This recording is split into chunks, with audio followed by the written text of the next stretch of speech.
apabila Datuk menjalankan tugas sebagai Exco tadi dalam hal ehwal agama, saya teringat kes di gereja, salah sebuah gereja di Damansara ya.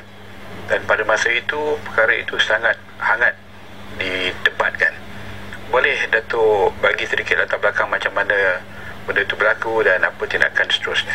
Pertama sekali Datuk, saya nak menjawabnya, nak mengatakan di antara banyak portfolio dalam pentadbiran negeri ini, yang paling sensitif ialah yang berkaitan dengan agama, yang kaitan dengan bangsa Melayu dan sebagainya. Itu yang paling sensitif itu. Dan saya diletakkan amanah untuk menjaga yang sensitif ini.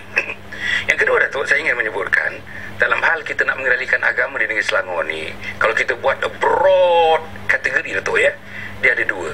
Satu yang namanya amar ma'ruf, macam masjid saya sebutkan tadi, surau dia dimakmurkan saya sebutkan tadi, pembinaan madrasah-madrasah baru, sekolah-sekolah baru, itu amar ma'ruf Datuk. Tapi yang nahi mungkar Datuk, mencegah kemungkaran ni, itu agaknya kesukaran yang Datuk tanyakan tadi, di situlah tempatnya. Okey, kita nak mencegah mungkar ni, dia mungkar dari segi akidah, mungkar dari segi syariah, mungkar dari segi akhlak. Dan kita ada enactment jenayah syariah Datuk, yang dalam tu ada puluhan kesalahan-kesalahan yang termasuk dalam jenayah syariah, yang saya sebagai Exco Hal Ehwal Islam bersama dengan teman-teman dengan MAIS dan JAIS yang selama ini memberikan banyak pertolongan kepada saya untuk menjalankan tugas penguatkuasaan itu. Okey, nombor 3 Datuk. Nombor 3 ingin saya sebutkan bahawa untuk menjalankan tugas ini, khusus yang dikatakan tentang DUMC tadi itu ya, maknanya DUMC ini termasuk dalam kategori akidah Datuk. Akidah. Jadi bagaimana kita nak mengharmonikan akidah umat, bagaimana kita nak menjaga akidah umat, bagaimana kita nak meneruskan keberlangsungan akidah umat, bagaimana kita nak menentukan akidah umat tu sentiasa dalam apa keadaan pun Datuk dijunjung oleh mereka. Ini bukan tugas yang mudah Datuk ya. Tapi tugas ini menjadi mudah sebab pegawai MAIS, pegawai JAIS sentiasa bersama saya dan teman-teman yang lain, pakar-pakar yang saya temui, yang saya mendapatkan khidmat nasihat mereka, memberikan pertolongan kepada saya. Baik, balik kepada DUMC Datuk. DUMC ini ialah bagi kita, setakat informasi yang kita dapat tahu, adalah satu tindakan untuk memurtadkan umat Islam. Beberapa orang dipanggil untuk berbuka puasa dalam satu tempat yang dulu namanya gereja, tapi tempat itu sebenarnya bukan gereja. Untuk berbuka puasa, dalam keadaan waktu berbuka puasa saya diberitahu, kemudian berbuka tak banyak disediakan. Mereka berbuka pun lambat, dekat 1 jam lebih lambat daripada yang suatu sepatutnya mereka berbuka puasa. Lepas tu tidak disediakan untuk salat, perjalanan untuk salat tidak ada. Pada masa yang sama Datuk, di sana ada pentas dan ada orang naik ke pentas itu bercerita tentang Kristian, kenapa mesti masuk Kristian, apa kebaikan Kristian dan sebagainya. Ini yang berlaku. Dan saya nak mengatakan sebab itu benda tu sensitif Datuk, nak disebut-sebut macam ini pun kadang-kadang saya merasakan sensitivity itu.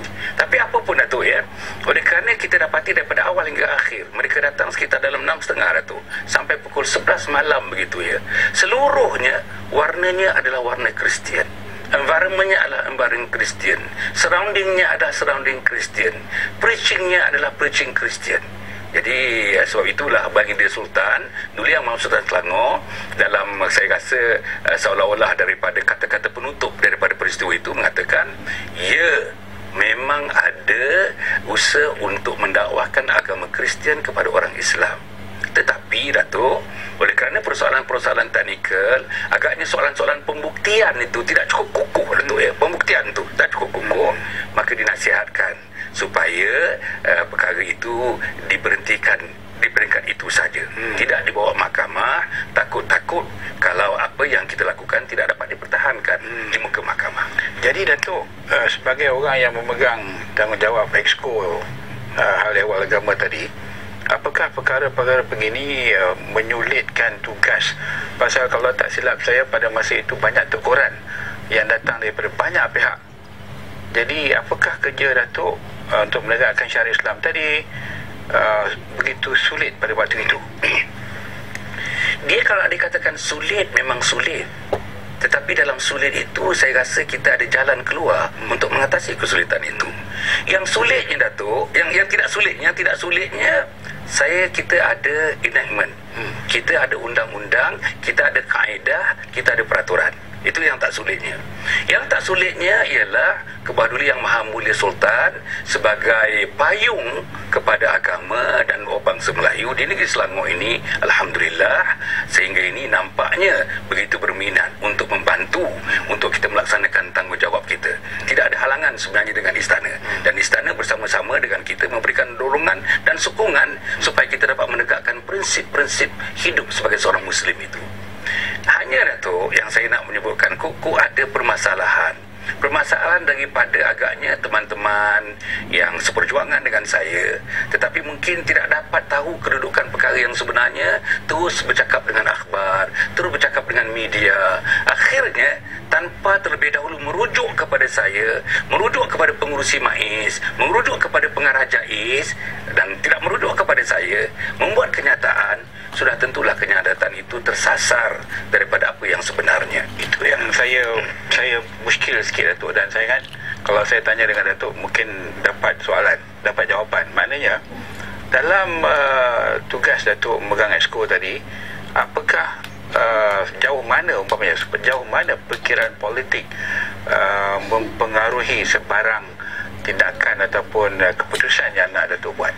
Okey, saya yang jawab daripada dua bahagian. Dari segi saya, Datuk, when I took that decision, masa saya lakukan itu, Datuk, saya tidak ingat pun yang saya orang PAS sebagai pemimpin PAS di Selangor ni. Yang saya ingat, saya mesti jalankan titah perintah Allah Subhanahu Wa Taala. Yang saya ingat, saya mesti menyelamatkan akidah umat Islam.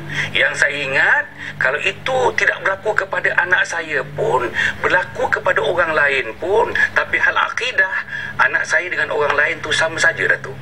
Okey. Kemudian yang saya nak sebutkan dalam hal yang sebegian ni, saya menganggap apa yang kita lakukan dalam keadaan UMC itu, Datuk, sebenarnya kadang-kadang salah anggap, salah tafsiran, salah perkataan.